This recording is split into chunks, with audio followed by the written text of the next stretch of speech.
आप सभी का हमारे YouTube चैनल में। आज हम पढ़ने वाले हैं शब्द रचना का तीसरा टॉपिक था ना, वो टॉपिक हम लोग पढ़ चुके हैं। कौन कौन से हम लोग टॉपिक पढ़ चुके हैं?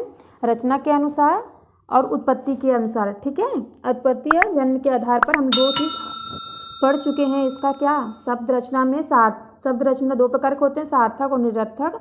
सार्थक के 4 प्रकार होते हैं, रचना के अनुसार, उत्पत्ति के अनुसार, अर्थ के आधार पर और काव्य शास्त्री के आधार पर। और जिसमें हम लोग रचना के अनुसार और उत्पत्ति के जन्म के आधार पर हम लोग इसको पूरा अच्छे से पढ़ चुके हैं। रचना के आधार पर हमने 3 भाग में बताया था, रूढ़ शब्द, रूढ़ शब्द, यौगिक शब्द। और उत्पत्ति के आधार पर हमने आपको 5 बताया था। ठीक, कौन कौन सा? तत्सम, तद्भव, देशज, विदेशी और संकर शब्द। ठीक है, ये हम लोग का कंप्लीट हो चुका था। आज मैं आपको बताने वाली हूँ अर्थ के आधार पर। तो पर्यायवाची अर्थ के आधार पर शब्द रचना को 4 प्रकार से बांटा गया। क्या क्या? पर्यायवाची शब्द, विलोम शब्द, समुच्चारित शब्द, अनेकार्थी शब्द। पर्यायवाची शब्द किसे कहते हैं? क्या है पर्यायवाची शब्द? हम किसे कहते हैं? जिसका समान अर्थ रखने वाले शब्द को हम पर्यायवाची शब्द कहते हैं। समान अर्थ रखने वाले को पर्यायवाची कहते हैं। पर्यायवाची का मतलब हम जानते हैं ना, जैसे हो गया सूर्य का रवि, भानु, भास्कर, दिवाकर, प्रभाकर। आकाश का देख लें, आकाश का क्या होता है? गगन, नभ, अंबर, व्योम, अनंत। मतलब ये सब का अर्थ एक ही होता है, यह है पर्यायवाची। ठीक है, अर्थ के आधार पर हमने क्या कहा, ये इसके अर्थ के आधार पर शब्द रचना को बांटा गया है 4 प्रकार से। पर्यायवाची हमको समझ में आ गया क्या होता है? सूर्य का जैसे रवि, भानु, भास्कर, दिवाकर। ठीक, और भी हम इसका देख लेंगे। अंश का जैसा भाग, हिस्सा, भंग, अवयव। ठीक, और क्या बताएं? अग्नि का आग, अनल, पावक, दव, धूमकेतु। अब हम पढ़ते हैं विलोम। विलोम किसे कहते हैं? विलोम शब्द का मतलब होता है विपरीत या फिर उल्टा। जैसे हो गया रात दिन, अपना पराया। ठीक, ये क्या होता है हमारा? विलोम शब्द होता है। समुच्चारित शब्द देख लेते हैं। समुच्चारित शब्द किसे कहते हैं? जिसका उच्चारण एक जैसा हो। अंश का क्या होता है? अंश माने होता है हिस्सा होता है, अंश माने एक होता है, अंश माने काफ़ी शब्द बताए गए ना, समुच्चारित शब्द हो गया ये। और हम देखते हैं क्या, तो तीसरा अनेकार्थी शब्द। अनेकार्थी शब्द क्या होता है? एक ही शब्द के अनेक अर्थ हों। जैसे द्विज का क्या होगा? पंछी। ठीक है, द्विज का अर्थ क्या होता है? पंछी भी होता है। द्विज का अर्थ क्या होता है? दाद भी होता है। और हम देखते हैं अटल। अटल का क्या होता है? अचल भी होता है, पहाड़ भी होता है, निश्चल भी होता है।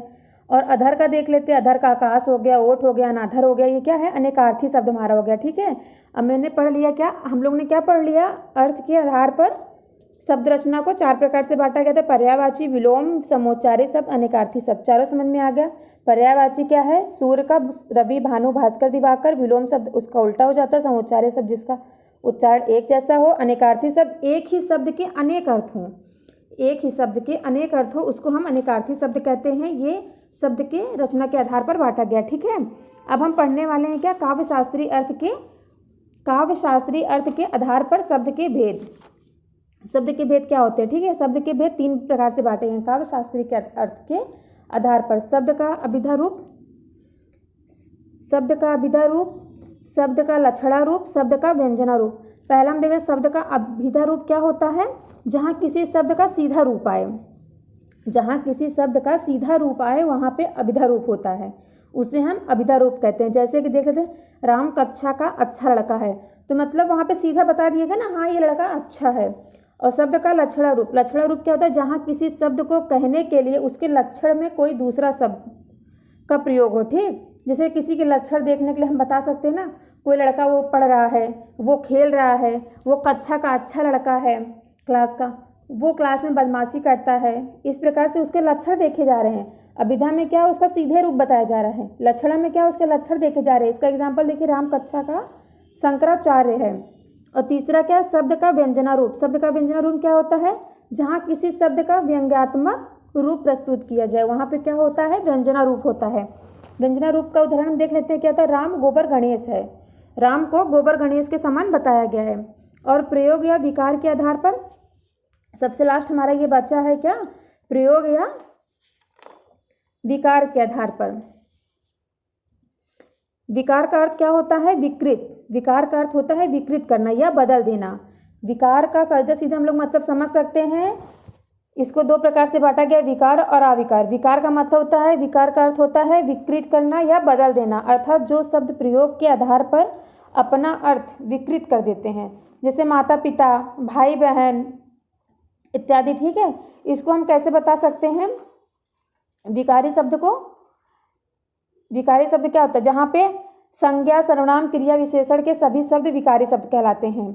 संज्ञा सर्वनाम क्रिया विशेषण, संज्ञा तो हम लोग जानते हैं ना, संज्ञा का अर्थ होता है नाम। विश्व में जितने भी व्यक्ति या वस्तुएं हैं उनका कोई ना कोई नाम अवश्य होता है, जिसे हम संज्ञा कहते हैं।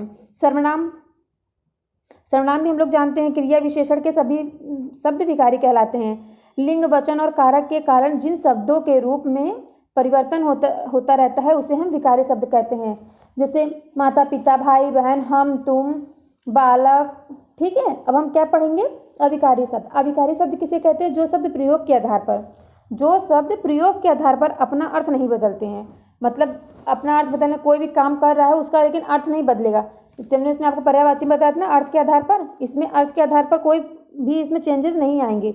जो शब्द प्रयोग के आधार पर अपना अर्थ नहीं बदलते हैं उन्हें अविकारी शब्द कहते हैं। जैसे हे, हो, अरे, किंतु, परंतु या आदि शब्द। ठीक, समस्त अव्ययी शब्द अविकारी कहलाते हैं। अविकारी जिन शब्दों के रूपों में लिंग वचन और कारक के अनुसार कोई परिवर्तन नहीं होता, मतलब कुछ भी आ जाए इसमें कोई परिवर्तन नहीं होता है।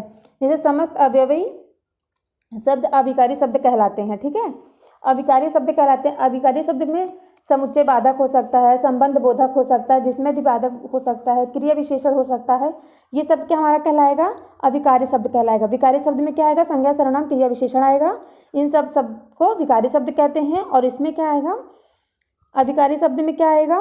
क्रिया विशेषण, संबंध बोधक, समुच्चय बोधक, विस्मय बोधक, ये सब क्या आएगा? हमारा अविकारी शब्द आएंगे। ठीक, अब हम क्या पढ़ने वाले? सबसे लास्ट में हमारा बच्चा है, मैंने आपको बताया था शब्द रचना दो प्रकार से बांटा गया, सार्थक और निरर्थक।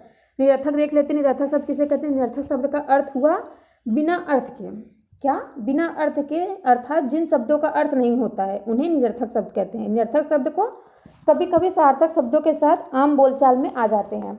जैसे कि हम देख लेते हैं राम वाम, रोटी वोटी, पानी वानी, खाना पीना, नहाना धोना, ये सब निरर्थक शब्द। एक सार्थक शब्द दिखा, इन निरर्थक शब्द लगा है, उसको हम निरर्थक शब्द कहते हैं। तो हमारा वीडियो यहाँ कंप्लीट हुआ। अगर आपको इसमें कुछ ना समझ में आया हो तो आप कमेंट के जरिए आप हमसे पूछ सकते हैं। एंड हमारा वीडियो अगर आपको पसंद आया हो तो पूरा वीडियो लास्ट तक देखें, लाइक करें, सब्सक्राइब करें।